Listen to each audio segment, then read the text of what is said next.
कहानी की शुरुआत एक छोटी बच्ची दिखाते हुए होती है जो एक चिट्ठी पर कुछ लिख रही थी, जिसमें वो लिखती है कि अब वो कभी नहीं बदलेगी और ना ही कभी बड़ी होगी। इतना लिखने के बाद वो अपने घर से बाहर आकर खड़ी हो जाती है और सूरज निकलने का इंतजार करती है, लेकिन जैसे ही वो ऊपर की तरफ देखती है तो उसकी आंखें हमें पीली दिखाई देती है। असल में वो बच्ची एक वैम्पायर थी। अब जैसे ही सूरज निकलता है और सूरज की रोशनी उस बच्ची पर पड़ती है तो उसका पूरा शरीर जलने लगता है, जिससे वो मर जाती है। इसके बाद हम देखते हैं कि दिन के समय पूरी दुनिया में कोई भी इंसान दिखाई नहीं देता है और पूरी दुनिया एक खाली जगह बन जाती है। अब ऐसा इसलिए हुआ क्योंकि 10 साल पहले एक इन्फेक्टेड चमगादड़ की वजह से पूरी दुनिया में प्लेग जैसी खतरनाक बीमारी फैल गई थी, जिससे ज्यादातर इंसान वैम्पायर्स बन चुके थे जो अपनी भूख मिटाने के लिए इंसानों का शिकार करके उनका खून पीते थे, जिस वजह से पूरी दुनिया में इंसानों की पॉपुलेशन बड़ी तेजी से कम होने लगी और धरती पर सिर्फ 5% ही इंसान रह गए और बाकी सब वैम्पायर बन गए। अब क्योंकि वैम्पायर्स इंसानों का खून पीकर ही जिंदा रहते थे, इसलिए इंसानों की पॉपुलेशन कम होने से वैम्पायर्स की भूख मिटाने के लिए इंसानी खून की कमी होने लगी थी। इसलिए वैम्पायर रिसर्चर्स वैम्पायर्स की पॉपुलेशन का पेट भरने के लिए इंसानी खून के जैसे ही खून बनाने में लगे हुए थे। वहीं कुछ अच्छे वैम्पायर्स भी थे जो इंसानों को बचाने के लिए लड़ाई लड़ रहे थे, क्योंकि वैम्पायर्स द्वारा इंसानों को पकड़कर लैब में अपनी खून की जरूरत पूरी करने के लिए पाला और मारा जा रहा था। यहाँ से सीन शिफ्ट होता है और हम रात का समय देखते हैं, जहाँ सड़कों पर फिर से लोग दिखने लगे थे। ये सभी वैम्पायर्स थे जो रात को ही बाहर निकलते थे। ये सारे वैम्पायर्स इंसानों की तरह ही जीते थे और रात होते ही अपने अपने काम पर चले जाते थे। यहाँ पर हम एक बूढ़े वैम्पायर को देखते हैं जो रास्ते से गुजर रहे कुछ वैम्पायर लोगों से ब्लड लेने के लिए उन पर अटैक करने की कोशिश कर रहा था, जिससे वो वैम्पायर्स उस बूढ़े वैम्पायर से डर रहे थे कि तभी वहाँ पुलिस आकर उसे बिजली के झटके देकर कंट्रोल करती है। वहीं हम डॉक्टर एडवर्ड डाल्टन को अपनी कार से अपने काम पर जाते हुए देखते हैं। डॉक्टर एडवर्ड ब्रोमली मार्क्स नाम के एक वैम्पायर की कंपनी में काम करता था। ब्रोमली की ये कंपनी दवा बनाने के साथ साथ वैम्पायर्स को ब्लड सप्लाई भी करती थी। एडवर्ड वहाँ सभी रिसर्चर्स का चीफ था। अब बिल्डिंग की सिक्योरिटी से गुजरने के बाद एडवर्ड एक रूम में जाता है जहाँ इंसानों को पकड़कर मशीनों में जकड़ दिया जाता है और उनका खून निकालकर इस कंपनी के रिसर्चर उस खून पर एक्सपेरिमेंट करते हैं। असल में वो इंसानों के खून जैसा ही नकली खून बनाने की कोशिश कर रहे थे, जिससे वो उस नकली खून से वैम्पायर्स की भूख मिटा सकें, जिनमें उन रिसर्चर्स के साथ एडवर्ड भी शामिल था। असल में एडवर्ड भी एक वैम्पायर था, लेकिन उसे इंसानों को ऐसे मशीनों में कैद रखना बिल्कुल भी सही नहीं लगता था और वो अपने इस काम से बहुत दुखी था। इसलिए वो वैम्पायर होने के बावजूद भी इंसानों का खून नहीं पीता था और सिर्फ जानवरों का ही खून पीता था, वो भी कभी कभार। अब यहाँ से एडवर्ड अपनी लैब में जाकर ह्यूमन ब्लड के जैसा ही ब्लड बनाने की कोशिश करता है, लेकिन उसका ये टेस्ट फेल हो जाता है। इसके बाद वो इस कंपनी की मीटिंग में जाता है जिसमें उसका बॉस यानी इस कंपनी का मालिक चार्ल्स ब्रोमली, उसी की लैब में काम करने वाला उसका साथी क्रिस्टोफर, सिटी कमिश्नर और एक आर्मी ऑफिसर शामिल होते हैं। अब इस मीटिंग में उन्हें पता चलता है कि जिन वैम्पायर्स को खून नहीं मिल रहा वो एक खतरनाक क्रीचर में बदल रहे हैं, जिनको वो सबसाइडर कहते थे। इंसानी खून न मिलने की वजह से उनके कान लंबे और सर आगे से सिकुड़ गया था और इतना ही नहीं, उनमें सोचने की शक्ति भी कम हो रही थी। ये सबसाइडर्स खून के लिए वैम्पायर्स पर भी अटैक करने लगे थे। इसीलिए फिल्म की शुरुआत में वो बूढ़ा वैम्पायर खून न मिलने से इतना आक्रामक बन चुका था, क्योंकि वो सबसाइडर में बदल रहा था। अब क्योंकि धरती पर ह्यूमन पॉपुलेशन सिर्फ 5% ही बची थी, इसीलिए कंपनी का मालिक उनको कहता है कि हमें जल्द से जल्द इंसानी खून जैसा खून बनाना होगा, नहीं तो खून की कमी की वजह से बाकी वैम्पायर्स भी सबसाइडर बन जाएंगे। मीटिंग के बाद ब्रोमली एडवर्ड को कुछ पर्सनल बात करने के लिए अपने ऑफिस में ले जाता है। वहाँ सर्व की गई कॉफी को ब्लड के साथ मिक्स देखकर एडवर्ड कॉफी पीने से मना कर देता है। इसके बाद ब्रोमली उसे बताता है कि उसे कैंसर हुआ था, लेकिन वैम्पायर बन जाने के कारण वो ठीक हो गया। वो कहता है कि उसकी बेटी वैम्पायर नहीं बनना चाहती थी, इसलिए वो घर से भाग गई थी। ब्रोमली एडवर्ड को कहता है कि मैं जानता हूँ तुम इंसानों को बचाना चाहते हो, इसलिए तुम्हें जल्द ही ह्यूमन ब्लड जैसा ब्लड बनाना होगा। इसके बाद एडवर्ड अपनी लैब में चला जाता है और अपने साथी क्रिस्टोफर के साथ ये सारी बातें डिस्कस करता है।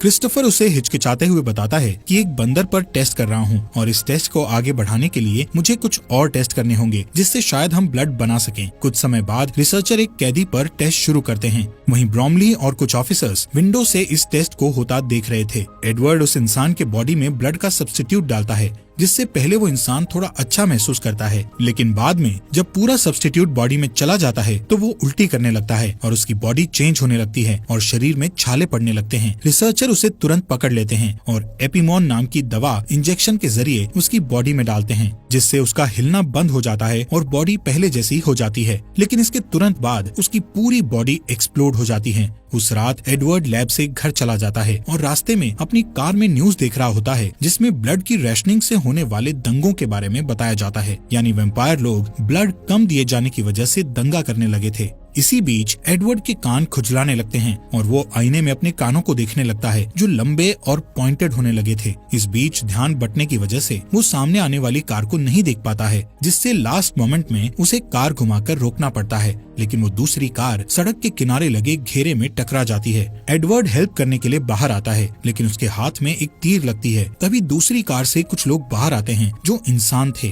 और उनकी लीडर ऑड्री बेनेट थी, जिसके पास एक क्रॉसबो नाम का हथियार था जो उसे वैम्पायर से प्रोटेक्ट करता था। उसी ने एडवर्ड पर तीर चलाया था। लेकिन अचानक वहाँ पुलिस कार की आवाज आती है। एडवर्ड उन इंसानों से कहता है कि वो लोग उससे न डरें, क्योंकि वो बस उनकी मदद करना चाहता था। फिर वो उन लोगों को अपनी कार में बैठने को कहता है। थोड़े हिचकिचाहट के बाद वो लोग मान जाते हैं। एडवर्ड अपने कार का डे प्रोटेक्शन सिस्टम ऑन कर देता है, जिससे सारी विंडोज ब्लैक हो जाती है और जैसे ही पुलिस आती है वो अपने हाथ में लगा हुआ एरो निकाल लेता है। जब पुलिस वाला उससे इंसानों के बारे में पूछता है तो वो इंसानों की गलत डायरेक्शन बताकर कहता है कि वो लोग भाग गए हैं। कार में ऑड्री को एडवर्ड का आईडी बैज मिलता है, जिससे उसे एडवर्ड का पेशा और उसका डेट ऑफ बर्थ पता चलता है। जब पुलिस चली जाती है तो वो लोग कार से निकलते हैं और ऑड्री एडवर्ड को बर्थडे विश करती है। फिर वो सब चले जाते हैं। कुछ समय बाद एडवर्ड घर पहुंचता है और तभी सारे वैम्पायर्स के लिए एक अनाउंसमेंट होती है जो सनराइज के लिए वार्निंग देती है। एडवर्ड घर पहुंचकर डिनर करता है और फिर अपने प्लांट्स की देखभाल करने लगता है। अचानक उसके घर में उसका भाई फ्रैंकी डेल्टन आता है, जो आर्मी में होने की वजह से महीनों से उससे नहीं मिला था।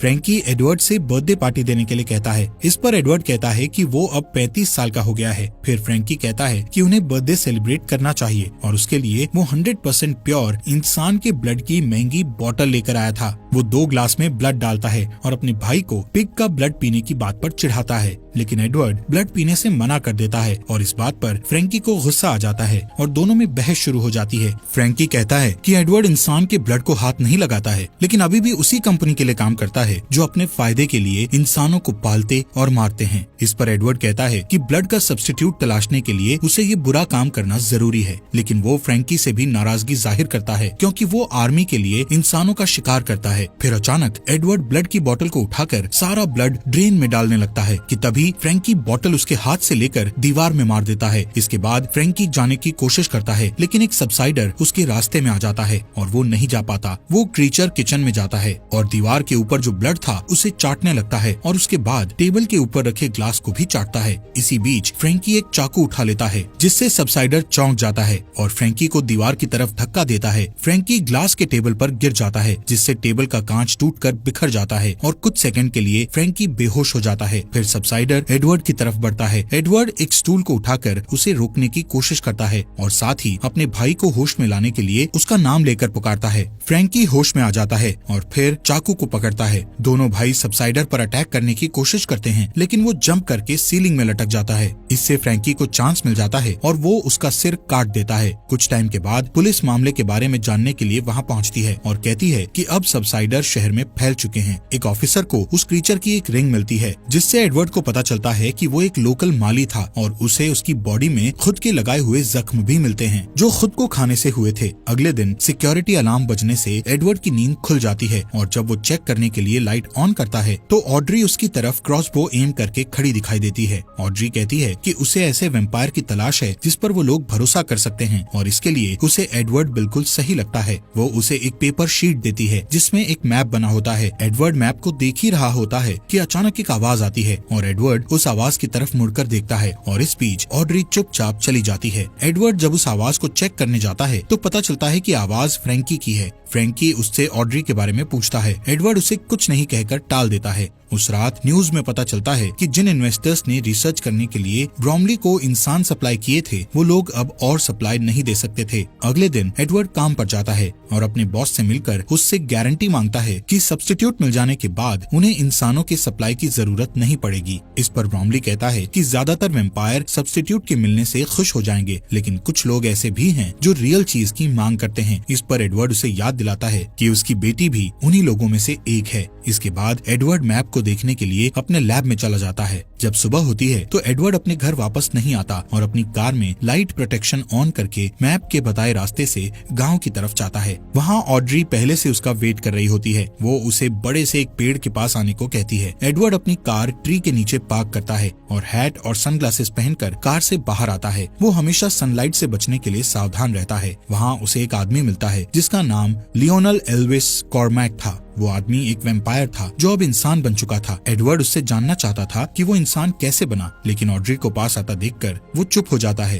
वो देखता है कि फ्रैंकी ने उसे गन पॉइंट पर रखा था। एडवर्ड उसे रोकने की कोशिश करता है, लेकिन वो नहीं मानता और उसे बताता है कि आर्मी की टीम भी आने वाली है। ये सुनकर ऑड्री फ्रैंकी को रोशनी की तरफ धकेलती है और सब जल्दी से एडवर्ड की कार में बैठ जाते हैं। तब तक सोल्जर वहाँ पहुँचकर उन पर फायर करना स्टार्ट कर देते हैं और लियोनेल की गाड़ी भी बर्बाद कर देते हैं। सोल्जर उनका पीछा करते हैं और गोलियां भी चलाते हैं, जिससे कार के डे प्रोटेक्टर में छेद हो जाता है। पहले ऑड्री उसे अपने हाथ से कवर करके मैनेज कर लेती है, लेकिन होल ज्यादा हो जाने के कारण कैमरा भी खराब हो जाता है और एडवर्ड आगे नहीं देख पाता है। फिर लियोनेल ड्राइविंग सीट पर बैठ जाता है ताकि वो रोड को एक होल से देख पाए और एडवर्ड लाइट से छुप जाता है। जब वो लोग कमजोर ब्रिज पर पहुंचते हैं तो लियोनेल बहुत तेजी से ड्राइविंग करके ब्रिज को क्रॉस कर लेता है, जबकि आर्मी ट्रक हैवी होने के कारण ब्रिज टूट जाता है और ट्रक ब्लास्ट हो जाती है और बाकी के लोग पीछे रह जाते हैं। रात होने के बाद वो लोग कार को नदी के पास पार्क करते हैं और लियोनेल एडवर्ड को बताता है कि वो कार में डे लाइट मॉडिफिकेशन लगाने का काम करता था, जो सूरज की रोशनी से कार के अंदर बैठे लोगों को बचाता है और कार में इस तरह के सिस्टम लगाने वाली पहली शॉप उसी की थी। लियोनेल कहता है वेम्पायर्स के लिए दिन में कार चलाना बहुत अमेजिंग होता है, क्योंकि दिन के समय सड़कें खाली होती थी, लेकिन इसमें रिस्क भी था, क्योंकि एक तो सूरज की रोशनी में दिखाई नहीं देता और दूसरा उन्हें अपने शरीर को भी सूरज की रोशनी से बचाना होता है और इस चक्कर में एक्सीडेंट होने का डर रहता है। और लियोनेल के साथ भी वही हुआ था। एक दिन जब वो दिन के समय ड्राइविंग कर रहा था तो उसे कुछ दिखाई नहीं दे रहा था और उसने कुछ खाया भी नहीं था, इसलिए उसकी एनर्जी भी कम हो गई थी और कार गलती से रिवर फेंस में टकरा गई थी। क्रैश की वजह से वो कार के साथ रिवर में गिर गया था और रिवर में गिरने से पहले कार में आग लग गई थी। जब वो रिवर से बाहर आया तब वो वापस इंसान बन गया था। उसकी बात पूरी होने पर ऑड्री एडवर्ड से कहती है कि वो भी सेफ्टी के साथ ऐसी ही सिचुएशन पैदा करे ताकि वो फिर से इंसान बन सके। दूसरी तरफ कंपनी में ब्रॉमली अपनी बेटी के कुछ पिक्चर्स देख रहा होता है, तभी फ्रैंकी वहाँ आता है। ब्रॉमली उसे कहता है कि अगर एडवर्ड तुरंत वापस आ जाए तो उस पर कोई केस नहीं लगेगा। इस पर फ्रैंकी कहता है कि ब्रॉमली उससे जो कुछ भी करने को कहेगा वो करने को तैयार है। इस बीच एडवर्ड और उसके साथी इंसान कार में अपने घर जा रहे होते हैं। एडवर्ड बार बार ऑड्री की नेक को देखता है। ऑड्री ये नोटिस करती है और उसके पॉइंटेड ईयर्स को देखती है तो समझ जाती है कि उसे खून की प्यास लगी है। फिर वो अपना हाथ काटकर उससे निकलने वाले ब्लड को एक कप में इकट्ठा करती है और उसे पीने को देती है। एडवर्ड पहले तो मना करता है, लेकिन जब ऑड्री उससे कहती है कि वो अपने आसपास के इंसानों को सेफ देखना चाहती है तो वो ब्लड पी लेता है। कुछ घंटों के बाद वो लोग एक पुराने अंगूर के बागीचे में पहुंचते हैं जिसे विनयार्ड कहा जाता है। वहाँ एडवर्ड की मुलाकात कुछ और लोगों से होती है जिनका लीडर जार्विस नाम का आदमी होता है, जो बचे हुए इंसानों को ढूंढने में उनकी हेल्प करता है। घर के अंदर जाने के बाद वो वेम्पायर पॉलिटिशियन वेस टर्नर से मिलता है, जो ह्यूमन राइट्स के लिए लड़ता है और इंसानों की जान बचाने में हेल्प करता है। उधर कंपनी में ब्रॉमली देखता है कि उसकी मशीन इंसानों से खाली हो चुकी है और अब वहाँ कोई इंसान नहीं बचा था। रिसर्चर एक ह्यूमन बॉडी को निकाल के लाते हैं जिसमें से पूरा ब्लड निकाला जा चुका था और अब वो किसी काम का नहीं रहा था। यहाँ सीन शिफ्ट होता है और मेट्रो स्टेशन पर एक कॉफी शॉप को दिखाया जाता है जहाँ एक आदमी शिकायत करता है कि उसकी कॉफी में ब्लड नहीं है। इस पर वहाँ काम करने वाली औरत कहती है कि उसे कॉफी में सिर्फ 5% ब्लड मिलाने का ऑर्डर है, लेकिन वो आदमी नहीं मानता और एक ब्लड बैग चुरा लेता है और जब वो उसे पीने के लिए खोलने की कोशिश करता है तो ब्लड चारों तरफ बिखर जाता है, जिससे आसपास जमा सभी लोग ब्लड पीने के लिए पागल हो जाते हैं और हंगामा करने लगते हैं। ये देखकर पुलिस वाले वहाँ आते हैं और उन्हें बिजली के झटके देते हैं। अगले दिन विनयार्ड में एडवर्ड एक टेस्ट करने के लिए लियोनेल से कुछ ब्लड लेता है और उससे उस दिन के बारे में बात करता है जब वो इंसान बना था। एडवर्ड को लगता है कि सूरज की रोशनी से होने वाली जलन को कंट्रोल करने के लिए ब्लड के सब्स्टिट्यूट का टेस्ट बॉडी के अंदर ही किया जा सकता है। कुछ घंटे काम करने के बाद जब वो ब्रेक लेने के लिए लैब से बाहर जाता है तो ज्यादातर इंसान उससे दूर हो जाते हैं क्योंकि वो एक वैम्पायर था। फिर ऑड्री वहाँ आती है और उसे कहती है कि सबको उससे डर लगता है, लेकिन उसे विश्वास है कि वो उनकी हेल्प कर सकता है। एडवर्ड कहता है कि वो वैम्पायर नहीं बनना चाहता था, लेकिन फ्रैंकी ने उसे धोखे से वैम्पायर बना दिया था। फिर एडवर्ड नोटिस करता है कि वहाँ बड़े बड़े टैंक्स थे जिनमें अंगूर को खमीर करके शराब बनाई जाती थी। ऑड्री कहती है कि वो सारे टैंक्स एयर टाइट हैं। फिर वो दोनों उसे देखने के लिए उसके नीचे जाते हैं। टैंक में एयर निकालने वाली मशीन लगी थी जो टैंक के अंदर की हवा को तेजी से बाहर निकाल रही थी।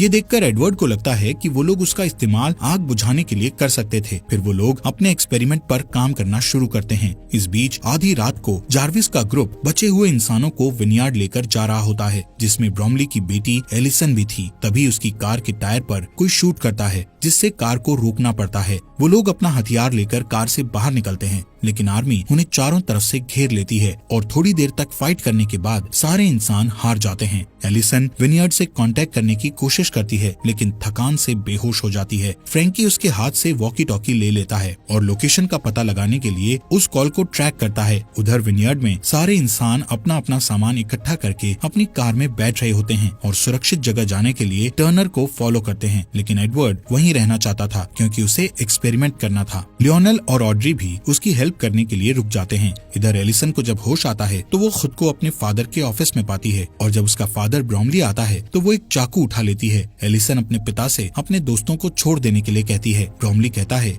कि वो उसे देखकर खुश है और उसे गले लगा लेता है। फिर कहता है कि वो उसके दोस्तों के लिए कुछ नहीं कर सकता है। इस पर एलिसन उसे धकेल देती है और डोर की तरफ भागती है, लेकिन एक सोल्जर उसे हिट करता है और वो बेहोश हो जाती है। ब्रोमली को रियलाइज होता है कि उसकी बेटी ने उसे चाकू मार दिया है। अगले दिन विनयार्ड में एक्सपेरिमेंट स्टार्ट होने वाला होता है। ऑड्री मॉनिटर्स को देखने का जिम्मा लेती है और लियोनेल टैंक के नीचे एडवर्ड के साथ रहता है। एडवर्ड के चेस्ट में एक हार्ट मॉनिटर अटैच किया जाता है और उसे एक वेट ब्लैंकेट से कवर किया जाता है। प्रोसेस बहुत सिंपल होता है। वो लोग टैंक को ओपन करते हैं जिससे सनलाइट अंदर आती है और एडवर्ड चलने लगता है और उसके बाद वो लोग एयर एक्सट्रैक्टर यानी हवा निकालने वाली मशीन को यूज करके आग को बुझा देते हैं। पहले 2 बार में उनकी कोशिश फेल हो जाती है, लेकिन तीसरी बार में वो लोग एडवर्ड को लंबे समय तक जलने देते हैं और इस बार उनका टेस्ट कामयाब हो जाता है और एडवर्ड इंसान बन जाता है। वो लोग बहुत खुश होते हैं, लेकिन तभी आर्मी आ जाती है और वो लोग बचने के लिए शराब के बैरल में छुप जाते हैं। दूसरी तरफ कंपनी में फ्रैंकी ब्रोमली के पास जाता है जिसका इलाज चल रहा था।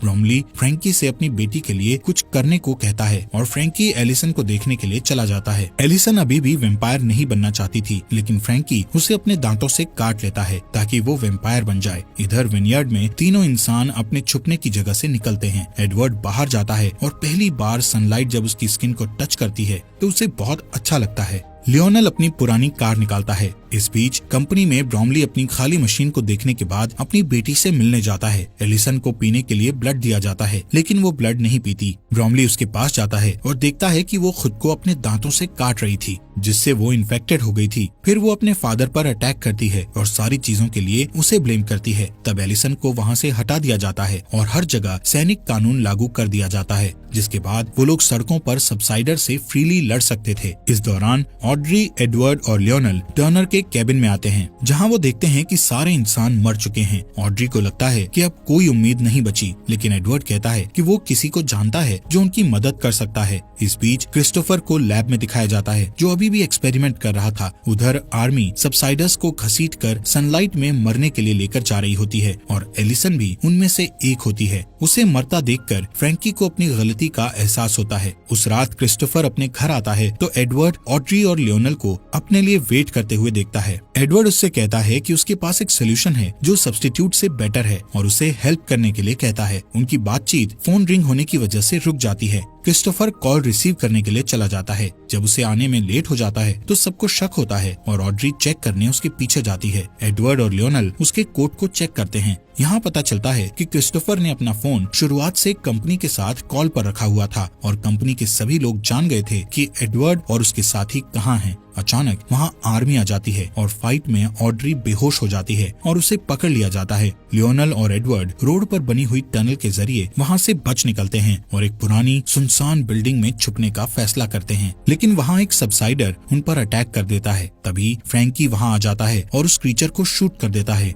वो नोटिस करता है कि उसका भाई इंसान बन गया है। ये देखकर फ्रैंकी कहता है कि उसने एडवर्ड को इसलिए वैम्पायर बनाया था क्योंकि वो उसे मरता हुआ नहीं देखना चाहता था। वो अपनी गलती के लिए माफी मांगता है और अब उनकी हेल्प करना चाहता है, लेकिन जब लियोनल पास आता है तो फ्रैंकी को खून पीने की तलब होती है और वो उसे काटने के लिए उस पर जंप कर देता है। एडवर्ड उसे पकड़ लेता है और उसे धक्का देकर लियोनल से दूर कर देता है और उसे शूट करने ही वाला होता है, लेकिन कुछ नोटिस करके रुक जाता है। कुछ समय बाद एडवर्ड कंपनी की बिल्डिंग में एंटर करता है और अपने सारे अलार्म ऑफ कर देता है। सिक्योरिटी उसे पकड़ के ब्रॉमली के ऑफिस ले जाती है। वहाँ वो देखता है कि ब्रॉमली ऑड्री का हाथ काटकर उसका ब्लड पी रहा था। एडवर्ड कहता है कि वो सारी बातों के लिए दुखी है और फिर से वैम्पायर बनना चाहता है। उसकी बात सुनकर ऑड्री को लगता है कि एडवर्ड उसे धोखा दे रहा है और वो अपसेट हो जाती है, पर ब्रॉमली कहता है कि अब उसे सब्स्टिट्यूट मिल गया है और इसलिए उसे एडवर्ड की जरूरत नहीं है और वो उसे बुज़दिल कहता है। इस पर एडवर्ड ब्रॉमली से कहता है कि वो भी एक बुज़दिल है जो अपनी खुद की बेटी को वैम्पायर में नहीं बदल पाया। इस बात से ब्रॉमली को गुस्सा आ जाता है और वो एडवर्ड को काट लेता है, लेकिन एडवर्ड कोई रिएक्शन नहीं देता क्योंकि ये एडवर्ड का प्लान था।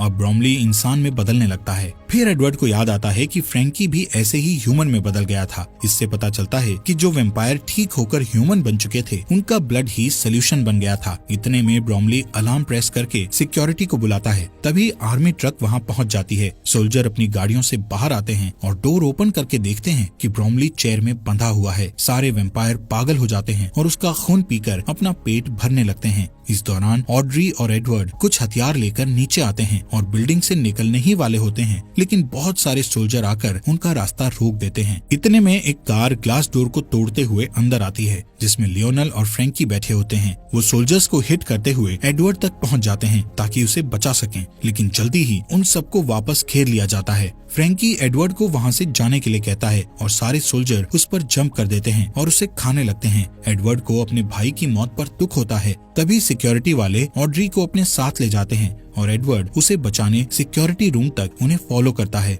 जहां बहुत स्ट्रगल के बाद वो वैम्पायर 2 गार्ड्स को मार देता है और तीसरे गार्ड को मारने में ऑड्री की मदद करता है। इसके बाद वो सिक्योरिटी कैमरा में देखता है कि फ्रैंकी को खाने वाले सोल्जर इंसान बन गए हैं और जो सोल्जर बचे हुए थे वो ह्यूमन सोल्जर पर अटैक करने लगे हैं। इसके बाद एडवर्ड और ऑड्री लॉबी में वापस आ जाते हैं। सिर्फ कुछ ह्यूमन सोल्जर ही बच पाते हैं। इसके बाद क्रिस्टोफर आता है और कुछ सोल्जर्स को शूट कर देता है। फिर वो एडवर्ड और ऑड्री को भी शूट करने वाला होता है, लेकिन अचानक एक एरो उसके चेस्ट पर लगती है और वो मर जाता है। ये एरो लियोनल ने उन्हें बचाने के लिए चलाया था। फिर ऑड्री उसे हक करती है। एडवर्ड अपने भाई की बॉडी और सूरज की रोशनी को अंदर आते हुए देखता है। फिर वो तीनों लियोनल की कार में बैठ जाते हैं और एडवर्ड कहता है कि अब उनके पास क्योर है और वो अब सबको पहले जैसा कर सकते हैं। इसी के साथ ये मूवी खत्म हो जाती है। दोस्तों, हमारे फॉक्स एक्सप्लेनर हिंदी चैनल को सब्सक्राइब करना मत भूलना।